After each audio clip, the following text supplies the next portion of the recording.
जैसे ये पारित हो जाए, मैं कल एडवर्टाइजमेंट दे करके सबका धन्यवाद करने के लिए तैयार हूं, सबकी फोटो छपवाने के लिए तैयार हूं। क्रेडिट आप ले लो, चलो क्रेडिट की चिंता है क्या है जी, ले लो ना क्रेडिट।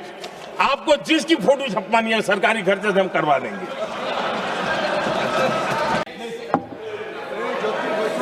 अगर गारंटी शब्द चाहिए तो मैं गारंटी शब्द उपयोग करता हूं।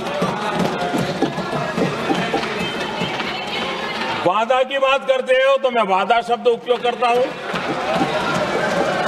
अगर तमिल में कोई अच्छा शब्द हो तो वो भी मैं बोलने के लिए तैयार हूं। क्योंकि जब नियत साफ है तो फिर शब्दों का खेल करने की हमें जरूरत नहीं है जी।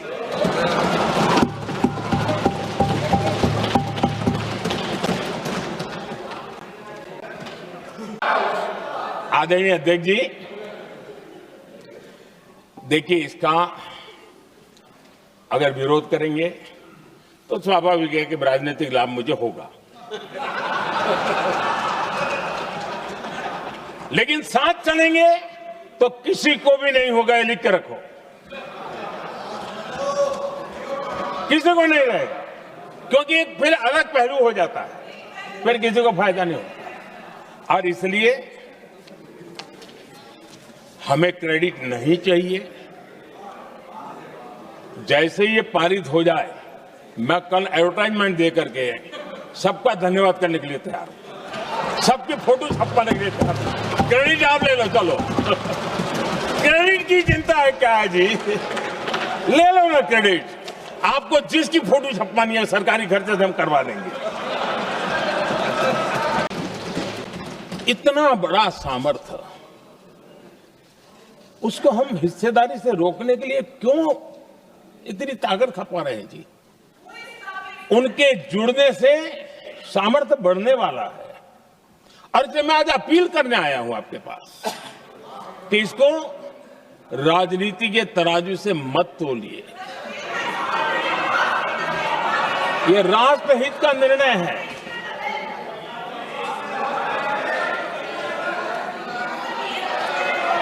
आदरणीय अध्यक्ष जी, और इसलिए जिन लोगों को इसमें राजनीति की बू आ रही है, मैं चाहूंगा कि वो खुद के परिणामों को पिछले 30 साल में देख ले। फायदा उनका भी इसी में रास्ता दिखाता हूं। इसी में फायदा है कि जो नुकसान हो रहा है उससे बच जाओगे। और इसलिए मैं समझता हूं कि इसको राजनीतिक रंग देने की जरूरत नहीं है।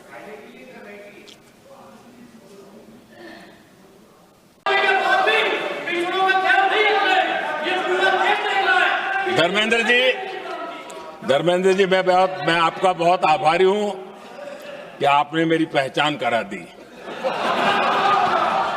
ये बात सही है, मैं अति पिछड़े समाज से आता हूं।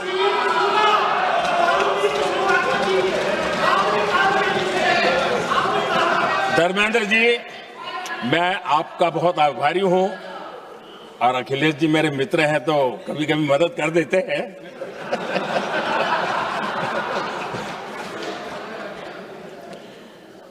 ये बात सही है कि मैं अति पिछड़े समाज से आता हूं, लेकिन मेरा दायित्व समाज के सबको साथ लेके चलने का है। और यही मेरे संविधान ने मुझे यही रास्ता दिखाया है। मेरे लिए संविधान ही सर्वोपरि है। और इसलिए, और ये संविधान की ताकत है कि मेरे जैसा अत्यंत छोटे समाज का, अति पिछड़े समाज के व्यक्ति को इतना बड़ा दायित्व देश ने दिया।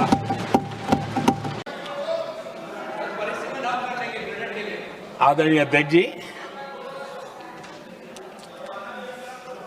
हमारी संसदीय लोकतंत्र में महिलाओं की भागीदारी ये सिर्फ आंकड़ों का खेल या एक लोकतांत्रिक व्यवस्था में सुधार इतना सीमित नहीं है।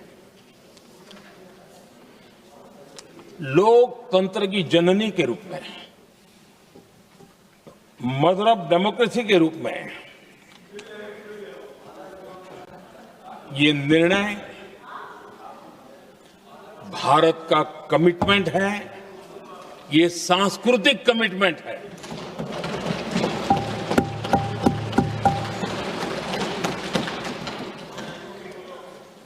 और इसी कमिटमेंट के कारण पंचायतों में ये व्यवस्था बनी और अब तो 20 से अधिक राज्य है जहां 50% हुआ है। आदरणीय अध्यक्ष जी, मैं आज सदन के सभी साथियों को ये भी कहना चाहता हूं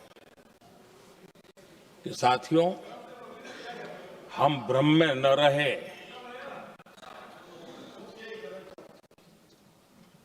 हम उस अहंकार में न रहे। और मैं हम शब्द प्रयोग कर रहा हूं, मैं और तुम की बात नहीं कर रहा हूं। हम इस भ्रम में न रहे कि हम देश की नारी शक्ति को हम कुछ दे रहे हैं। जी नहीं, उसका हक है। और हमने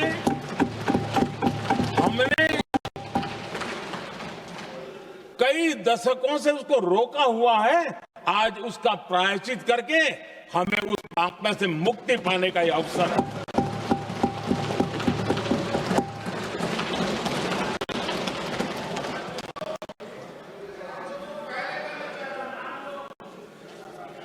हम सब जानते हैं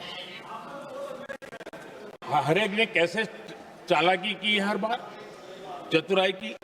बिल्कुल हम तो इसके पक्ष में ही हैं, लेकिन हम इसके साथ ही हैं। लेकिन हर बार कोई न कोई टेक्निकल पूछ लगा दी इसको और इसको रोका गया। हर बार ऐसी चीजें लाई गई है। हिम्मत नहीं है कि हम 33% महिलाओं के आरक्षण का विरोध कर पाए। वो तो जमाना चला गया। आपको करना नहीं है, कहने की हिम्मत भी नहीं है। और इसलिए टेक्निकल बहानेबाजी, ये करो तो ये, वो करो तो वो, डिगरा करो। अब देश की नारी को नहीं समझा पाओगे। सदन में नंबर का खेल क्या होता है वो तो समय तय करेगा।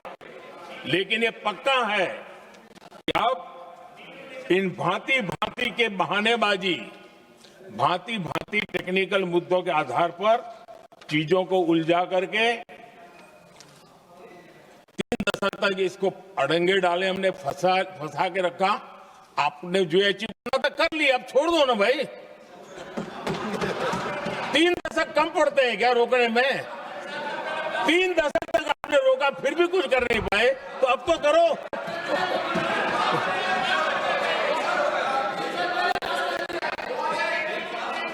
आदरणीय अध्यक्ष जी,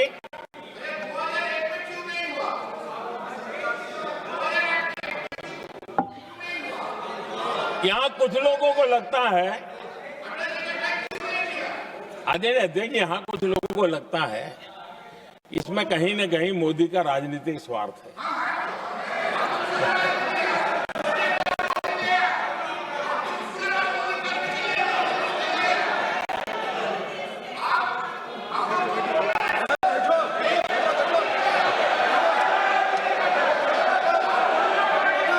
अरे भाई, इनको बोलने दीजिए। वहां पर बेचारे को मुंह पे ताला लगा हुआ है। बहुत बगल में कोई बोलने नहीं देता उसको।